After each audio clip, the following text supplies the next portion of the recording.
What if you could make a small IT investment into your Microsoft 365 environment that could stop the worst type of email attacks before they even happen?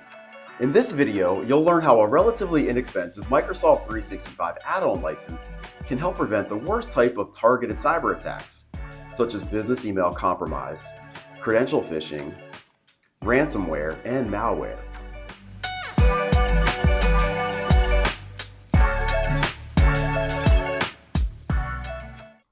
Hey everyone, Brian Riley from LiftOff here with a Microsoft 365 product review. Today we'll be diving into the world of advanced email security with a focus on Defender for Office 365. I'll compare Defender for Office 365 plans 1 and 2 to let you know which might be most appropriate for your organization.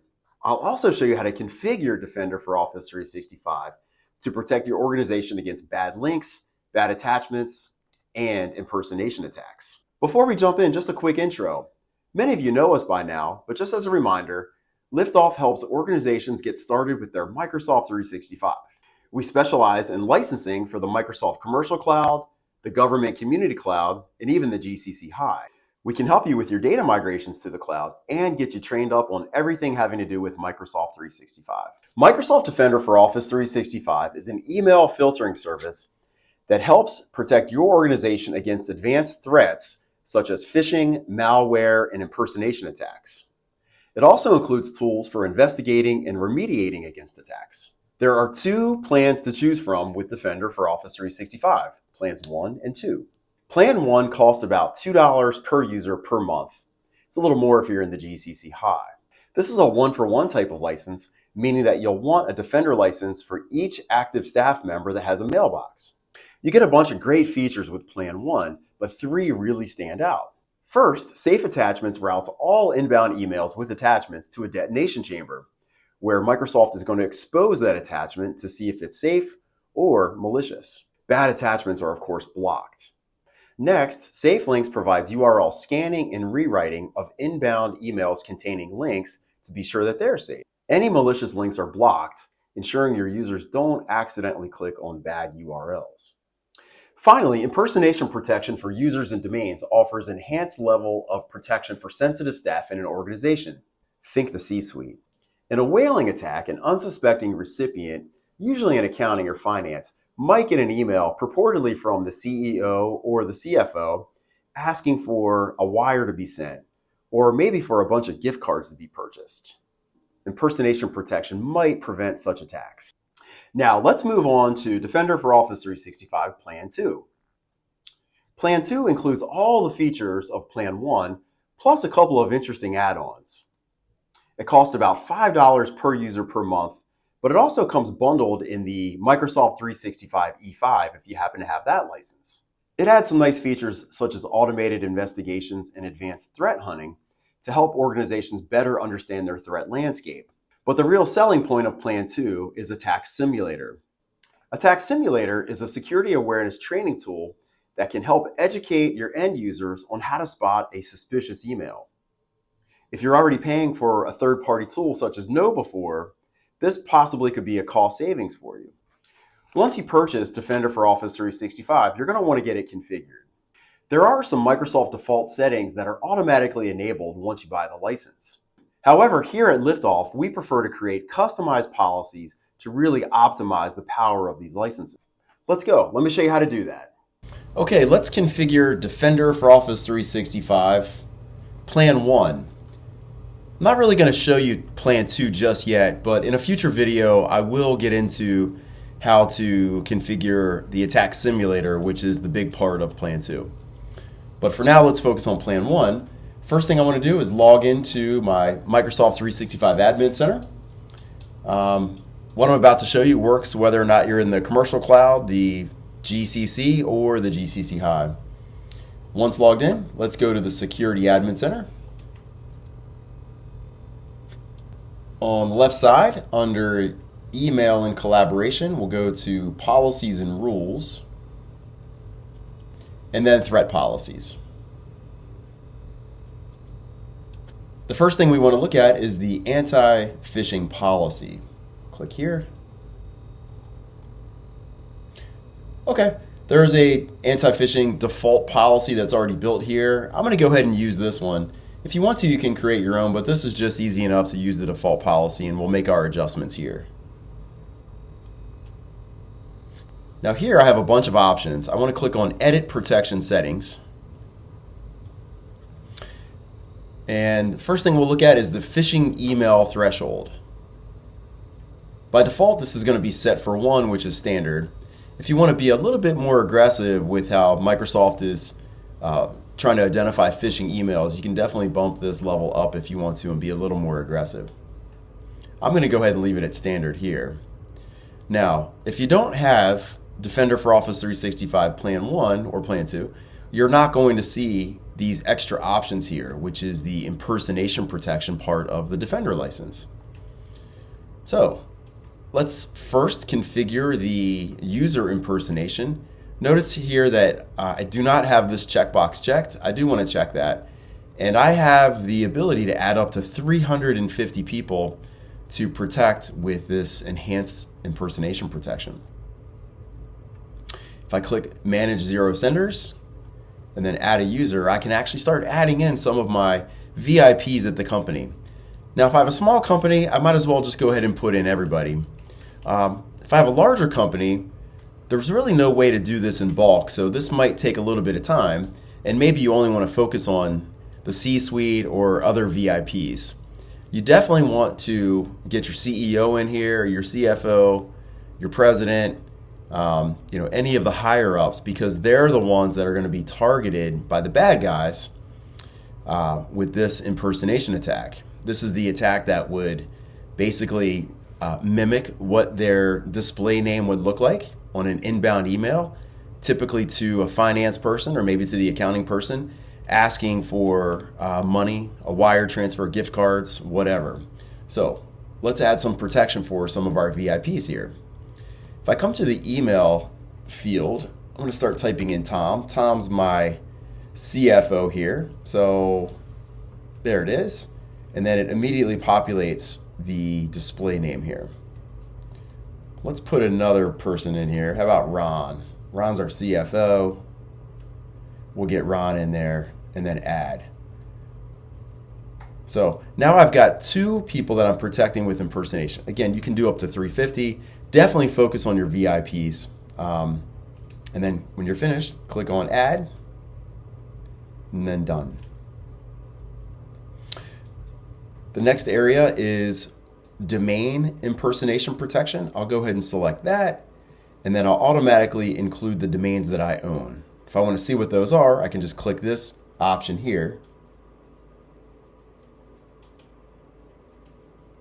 And I don't have any vanity domains in here, but if you do, you'll have all of your domains listed. They will be protected with domain impersonation. Now, what is domain impersonation? Really, that's just the bad guys trying to send an email from a domain that kind of looks like yours. Maybe it's misspelled slightly. Maybe there's a double letter in there somewhere. The bad guys are pretending like they're sending an email from your domain. It kind of looks very similar, but you have to look closely at that domain. Now, trusted senders and domains. Now, what is this? Well, let's say that you have somebody that now you're protecting with impersonation protection, but maybe there's someone that regularly sends themselves an email from their personal account. So for example, let's say I have a Gmail account, it's my personal account. I send an inbound email into my organization. Suddenly, Microsoft thinks this could be an impersonation attack. My name's Brian Riley. My display name at my Gmail account is Brian Riley. So when it comes in, it might be detected as an impersonation attack because there is an internal username, Brian Riley, as well. So if this is something that happens in your organization, you're going to want to add the trusted sender and domain in here. The way you can do that is go ahead and put in an email address. Let's go ahead and do my Gmail, and then add again, and then done. I now have the ability to send myself an inbound email into my organization from my personal account. Okay, I'm also going to check this recommended mailbox intelligence box here. This is Microsoft trying to use AI for impersonation protection. Here's another very similar box here. I'm going to check that. It's recommended by Microsoft and LiftOff. And we have spoof intelligence, which is also recommended. You can read about what these things are doing here, but I like to have as much protection as I can here. I'm going to go ahead and click save. Okay, and that's it for impersonation protection. If I go back out on the breadcrumb to threat policies, I now want to focus on safe attachments. Go ahead and click safe attachments. Now there is a built-in Microsoft policy here. This gives you sort of a basic level of protection for attachments. I like to just do my own, feel a little bit more comfortable that way. Go ahead and create a new policy. This will be safe attachments policy.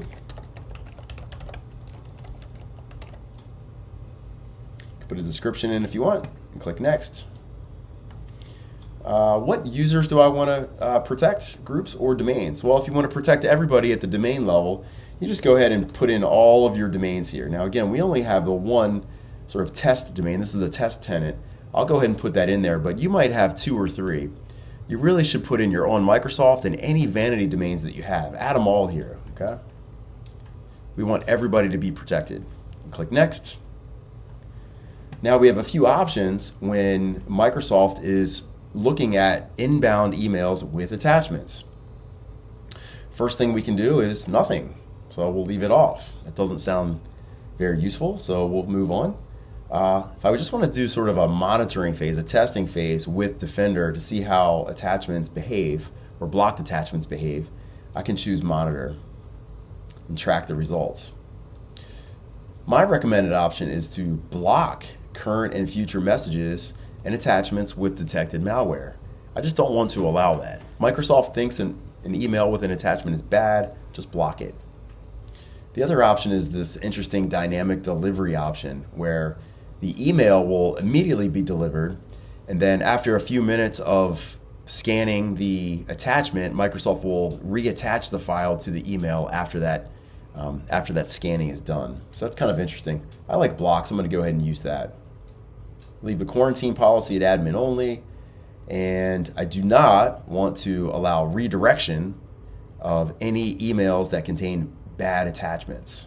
Click next and then submit. Done. Now before I leave safe attachments, I do want to look at these global settings here. If I click global settings, I want you to see that Defender for 365 is also protecting files in different workloads of Microsoft 365. Specifically, we've got SharePoint, OneDrive, and Microsoft Teams. So that's a nice feature as well. Make sure that's turned on. It should be by default. And then if you have a Microsoft 365 E5 license, you're also using safe documents for Office clients, as it says there. So that's a nice feature. Okay, so this looks good. No changes. Go ahead and cancel. And that's safe attachments. Back out to threat policies. Now we're going to look at safe links. Click into safe links.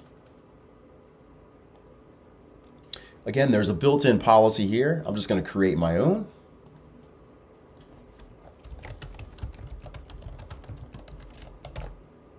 Next. Again, what do I want to protect here? I just want to protect all of my users under a specific domain. So I'll choose the test domain. Again, you want to choose all of your vanity domains here in addition to the own Microsoft domain. Next. Okay, let's look at these.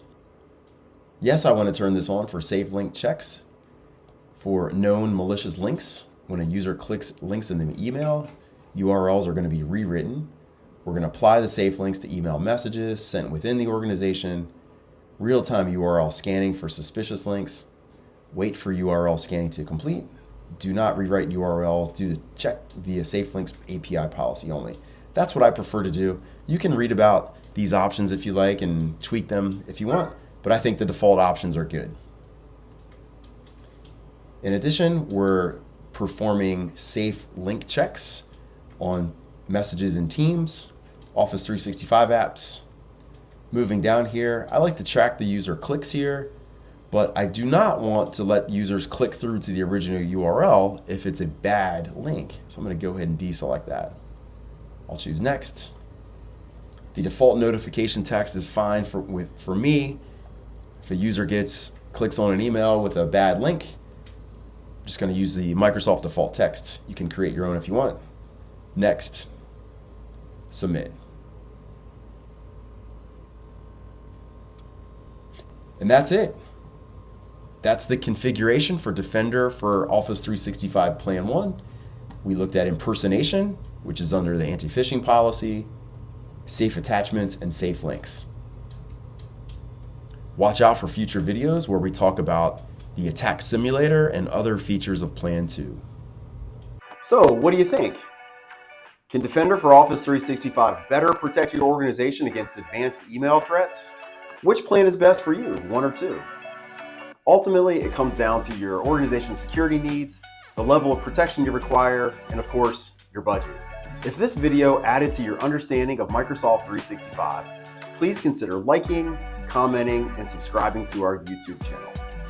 Thanks so much for watching, and see you next time.